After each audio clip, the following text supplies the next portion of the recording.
दोस्तों से कहा करता था कि जिंदगी के हर साज को, हर तान को तना कर रखना चाहिए। वो लजरस, वो कपकपाहट जिससे सतीश को इस कदर प्यार था, दरअसल उसके गंदे खून के खौलुआ का नतीजा था। जिनसी ख्वाहिशत उसके अंदर इस कदर ज्यादा हो गई थी कि जवान हैवानों को देखकर भी उसे लज्जत महसूस होती थी।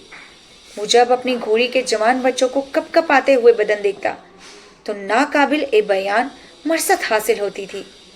उसको देखकर कई बार उसके दिल में यह ख्वाहिश हुई कि वो अपना बदन इसके तारो ताजा बदन से घिस सके। सतीश चाय पी रहा था और दिल ही दिल में चायदानी की तारीफ कर रहा था जो बेदाग सफेद चीनी की बनी हुई थी। सतीश को दाग पसंद नहीं थे, वो हर चाय में हमवारी पसंद करता था। साफ बदन औरतों को देखकर अक्सर कहा करता कि मेरी निगाही उस औरत पर कई घंटे तैरती है। वो किस कदर हमवार थी, ऐसा मालूम होता था शफाफ पानी की छोटी सी झील है। ये कमरा जिसमें उस वक्त सतीश बैठा हुआ था, खास तौर पर उसके लिए बनवाया गया। कमरे के सामने टेनिस कोर्ट था। यहाँ वो अपने दोस्तों के साथ हर रोज शाम को टेनिस खेलता था। आज उसने अपने दोस्तों से कह दिया कि वो टेनिस खेलने नहीं आएगा क्योंकि उसे आज एक दिलचस्प खेल खेलना था। भंगी की नौजवान लड़की उसके मुअत्तलिक एक रोज अपने दोस्त से कहा था कि तुम उससे देखो, सच कहता हूँ तुम्हारी निगाहें एक चेहरे पर फिसल जाएगी। मेरी निगाहें उसे देखने से पहले उसके खुरदुरे बालों में अटक गई थी।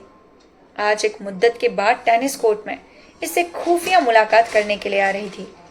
वो चाय पी रहा था और ऐसा मालूम होता था कि चाय में उस जवान लड़की के सांवले रंग का अक्स पड़ रहा हो। उसके आने का वक्त हो गया था।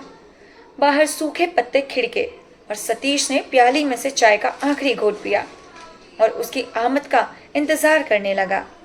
एक लंबा सा साया टेनिस कोर्ट के झाड़ू दिए हुए सीने के मुंह तरफ हुआ और लड़की की बजाय नत्थु नमूदार हुआ। सतीश ने गौर से उसकी तरफ देखा कि आने वाले भट्टे का एक मजदूर है। नत्थु अपने बालों का गुच्छा उंगलियों से मरोड़ रहा था और टेनिस कोर्ट की तरफ बढ़ रहा था। सतीश की कुर्सी बरामदे में बिछी थी। पास पहुंचकर नत्थु खड़ा हो गया। सतीश की तरफ यूं देखने लगा गोया छोटे लाल जी उसकी आमद की गरियाजत आ गए हैं। सतीश ने पूछा, क्या है? नत्थु ने खामोशी से बरामदे की सीढ़ी पर बैठ गया और बोलने लगा, छोटे लाला जी, मैं उसे लेकर आ गया हूँ। अब आप उसे अपने पास रख लीजिए। गांव वाले उसे बहुत तंग कर रहे हैं। सतीश हैरान हो गया। उसकी समझ में नहीं आया कि नत्थु क्या कह रहा है। वो कहने लगा, किसे किसे तंग कर रहे हैं? अरे आप रूपा को, आपकी पत्नी। मेरी पत्नी? मेरी पत्नी? तेरा दिमाग बहक तो नहीं गया? क्या बक रहा है? यह कहते ही उसके अंदर, बहुत अंदर रूपा का ख्याल पैदा हुआ। उसे याद आया कि पिछले सावन में वो एक मोटी मोटी आंखों के गदराए जिस्म वाली एक लड़की से कुछ दिनों खेला था।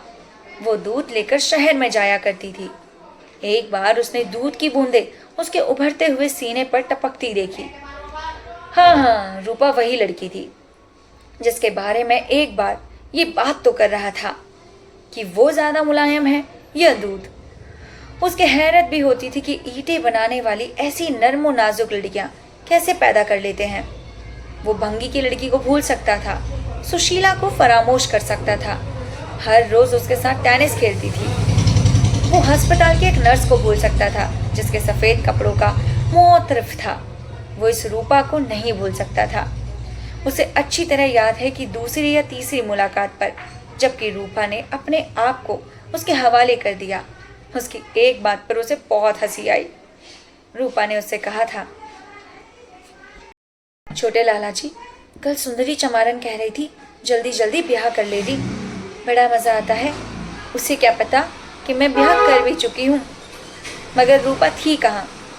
सतीश की हैवानी हिस्स उसका नाम सुनते ही बेदार हो गई। गो सतीश का दिमाग मामले की नज़ाकत को समझ गया, मगर उसका जिस्म सिर्फ अपनी दिलचस्पी की तरफ मुअत्तजा था। सतीश ने पूछा, कहाँ है रूपा? नत्थु खड़ा हुआ, बाहर खड़ी है, मैं अभी लाता हूँ। सतीश ने फौरन रौबदार रजने में कहा, खबरदार जो तू उसे लगा। भाग जाए यहाँ से। पर छोटे लाल जी, वो आपकी पत्नी हो चुकी है, बच्चे की माँ बनने वाली है, और बच्चा आपका ही तो होगा, आपका ही होगा ना। तो रूपा हामिला हो चुकी। सतीश को कुदरत की ये तिस्म बिल्कुल नापसंद थी। उसकी समझ में नहीं आता कि औरत और मर्द के ताल्लुकात के साथ ये सिलसिला क्यों जोड़ दिया जाता है। मर्द जब किसी औरत की खास खूबी का मुअत्तरिफ होता है तो उसकी सजा बच्चे की शक्ल में क्यों तैफरीन बरतनी पड़ती है। रूपा बच्चे के बगैर कितनी अच्छी थी, और वो खुद से बच्चे के बगैर कितने अच्छे तरीके पर रूपा के साथ ताल्लुकात कायम कर सकता था। इस सिलसिले या तौलीद की वजह से कई बार उसके दिल में ये ख्याल पैदा हुआ कि एक बेकार शय है औरत, यानी उसको हाथ लगाओ और बच्चा पैदा हो जाए, ये भी कोई बात है। जब उसकी समझ में नहीं आता तो उस बच्चे का क्या करे जो पैदा हो गया। थोड़ी देर बाद गौर करने के बाद उसने नत्थू को अपने पास बिठाया और कहा, तुम रूपा के क्या लगते हो? खैर छोड़ो इस किस्से को। देखो, ये बच्चे की बात मुझे पसंद नहीं, मुफ्त में हम दोनों बदनाम हो जाएंगे। तुम ऐसा करो, रूपा को यहाँ छोड़ जाओ, मैं उसे आज ही किसी ऐसी जगह भिजवा दूंगा जहाँ ये बच्चा जाया कर जाए, और रूपा को मैं कुछ पैसे दे दूंगा, वो खुश हो जाएगी, तुम्हारा इनाम भी तुम्हें मिल जाएगा। यह कहकर सतीश ने अपनी जेब से बटुआ निकाला और 10 रुपए का नोट नत्थू के हाथ में रख दिया। ये रहा तुम्हारा इनाम, जाओ ऐश करो। नत्थू चुपके से उठा, 10 रुपए का नोट अपनी जेब में इस तरह दबा लिया और वहां से चल दिया। सतीश ने इम्तिहान की सांस ली। चलो बच गए। अब वो की लड़की की बाबत सोचने लगा, अगर उसे भी ये, मगर ये क्या, नत्थू रूपा के साथ वापस आ रहा है। रूपा की नजरें झुकी हुई थी, वो यूं चल रही थी जैसे उसे बहुत तकलीफ हो रही हो। सतीश ने सोचा, ये बच्चा पैदा करना भी एक खासी मुसीबत मालूम होती है। नत्थू और रूपा दोनों बरामदे की सीढ़ियों पर खड़े हो गए। सतीश ने रूपा की तरफ देखे बगैर कहा, देखो रूपा, मैंने उसको सब कुछ समझा दिया है, तुम फिक्र ना करो, सब ठीक हो जाएगा, समझी? क्यों भाई, तुमने सब बता दिया ना? नत्थू ने 10 रुपए का नोट खामोशी से सतीश की तरफ बढ़ाया और कहा, छोटे लाला जी, कागज के इस टुकड़े से आप मुझे खरीदना चाहते हैं, मैं तो एक बहुत बड़ा सौदा करने आया था। सतीश ने समझा कि नत्थू शायद 10 रुपए से ज्यादा मांगता है। कितने चाहिए तुझे? मेरे पास इस वक्त 50 हैं, लेना है तो ले जा। नत्थू ने रूपा की तरफ देखा। रूपा की आंखों से आंसू निकलकर सीमेंट से लिपटी हुई सीढ़ियों पर टपक रहे थे। उसके दिल पर यूं कतरे पिघले हुए शीशे की तरह गिर रहे थे। सतीश की तरफ उसने मुड़कर कहा, छोटे लाला जी, ये आपकी पत्नी है, आप इसके बच्चे के बाप हैं, जैसे बड़ा लाला जी आपके पिता हैं। रूपा के लिए और कोई जगह नहीं है, आपके पास रहेगी, आप उसे पत्नी बनाकर रखेंगे। सब गांव वाले से धुतकार रहे हैं, किस लिए? इसलिए कि वो आपका बच्चा अपने पेट में लिए फिर रही है। आपको ही थामना पड़ेगा, जिस लड़की का हाथ जिसने आपको अपना सब कुछ दे दिया। आपका दिल पत्थर का नहीं है छोटे लाला जी, और इस छोकरी का दिल भी पत्थर नहीं है। आपने इसको सहारा ना दिया तो कौन देगा? ये आती नहीं थी, रो रो कर अपनी जान हलकान कर रही थी। मैंने इसे समझाया और कहा कि पगली तू क्यों रोती है, तेरा पति जीता है, चल मैं तुझे उसके पास ले चलता हूँ। सतीश को पति पत्नी का मतलब ही समझ नहीं आता। देखो भाई, ज्यादा बकवास ना करो, तुम यूँ डरा धमका कर मुझसे ज्यादा रुपए वसूल नहीं कर सकते। 100 रुपए देने के लिए राजी हूँ, मगर शर्त यह है कि बच्चा जाए कर दिया जाए, और तुम जो मुझसे कहते हो मैं इसे अपने घर में बसा लूँ तो नामुमकिन है। मैं इसका पति ख्वाब में भी नहीं बन सकता, न ये मेरी पत्नी बन सकती है।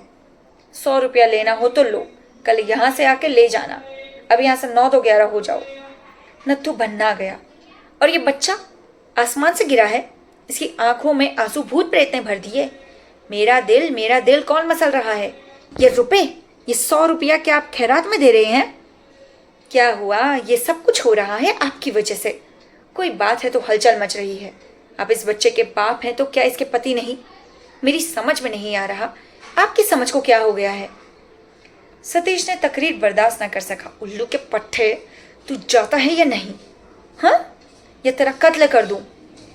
नत्थू ने हौले से कहा, मैं तो सवारने आया था छोटे लाला जी, आप नाहक क्यों बिगड़ रहे हैं? आप क्यों नहीं इसका हाथ थाम लेते? आपकी पत्नी है ये। पत्नी के बच्चे, अब तू बकवास बंद कर। अब तू बकवास बंद नहीं करेगा ना तो बहुत पिटेगा। बच्चा बच्चा क्या बक रहा है? चले जा इस लकती को, वरना याद रख हाथ दर्द दूंगा। नत्थू के सब पट्टे आ गए।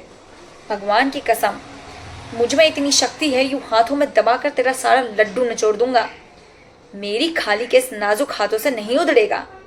मैं तेरी बेटी बोटी बोटी नोच सकता हूं, पर कुछ नहीं कर रहा। मैं तुझे हाथ तक नहीं लगाना चाहता। तू रूपा के बच्चे का बाप है, रूपा का पति है।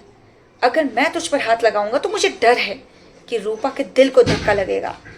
तू औरत से मिलता जुलता है, पर औरत का दिल नहीं जानता। सतीश आपे से बाहर हो गया और चीखने लगा, तेरी और रूपा की ऐसी तैसी, निकल यहाँ से। नत्थू बढ़कर रूपा को आगे खड़ा हो गया और सतीश के पास, बिल्कुल पास जाकर कहने लगा, छोटे लाला जी मुझे माफ कर दो। मैंने ऐसी बातें कह दी जो मुझे नहीं कहनी चाहिए थी। लेकिन हाँ, रूपा का हाथ थाम लो। आप इसके पति हैं। इसके भाग में आपके बिना कोई और मर्द नहीं लिखा। ये आपकी है, आप इसे अपना बना लीजिए। देखिए, मैं आपके सामने हाथ जोड़ रहा हूं। अरे कैसे वाहियात आदमी से पास्ता पड़ा है। जाता क्यों नहीं? कहता हूं मैं रूपा वूपा को नहीं जानता, मगर खामखा मेरे पल्ले बांध रहा है। जाओ जाओ, होश की दवा लो। कमरे का सिर्फ एक दरवाजा खुला था, जिसमें से सतीश अंदर दाखिल हुआ। अंदर दाखिल होकर उसने दरवाजा बंद कर लिया। नत्थू ने दरवाजे की लकड़ी की तरफ देखा तो उसे सतीश के चेहरे में उसे कोई फर्क नजर न आया। नत्थू ने अपने सर के बाल मरोड़ने शुरू किए और जब पलटकर रूपा से कुछ कहना चाहा तो वो भी वहां से जा चुकी थी। उसका पीछा करने के लिए भागा, मगर वो जा चुकी थी। बाहर निकलकर उसने रूपा को बहुत दरख्वास्तों तक झुंड में गायब होते देखा। वो उसका पीछा करता हुआ भागा। रूपा, रूपा ठहर जा, एक बार फिर मैं उन्हें समझाऊंगा, वो तेरा पति है, तो उस घर की असली जगह है। वो बहुत देर तक भागा रहा, मगर रूपा बहुत दूर निकल चुकी थी। उस रोज से आज तक नत्थू रूपा की तलाश में सरगंधा है, मगर वो नहीं मिली। वो लोगों से कहता है, मैं रूपा के पति को जानता हूँ, तुम उसे ढूंढ कर लाओ, मैं उसे उसके पति से मिलवा दूंगा। लोग ये सुनकर हंस देते हैं। बच्चे जब भी नत्थू को देखते हैं तो उससे पूछते हैं, उसका पति कौन है नत्थू? तो नत्थू उन्हें मारने के लिए दौड़ता है और ये कहानी यहीं पर ही खत्म होती है। आप कृपया करके हमारे चैनल को लाइक, शेयर, सब्सक्राइब करना ना भूलें। हमें आपके प्यार की, सपोर्ट की बहुत ज़्यादा ज़रूरत है। मिलते हैं आपसे नेक्स्ट कहानी के साथ। तब तक के लिए नमस्कार, अपना ख्याल रखिएगा।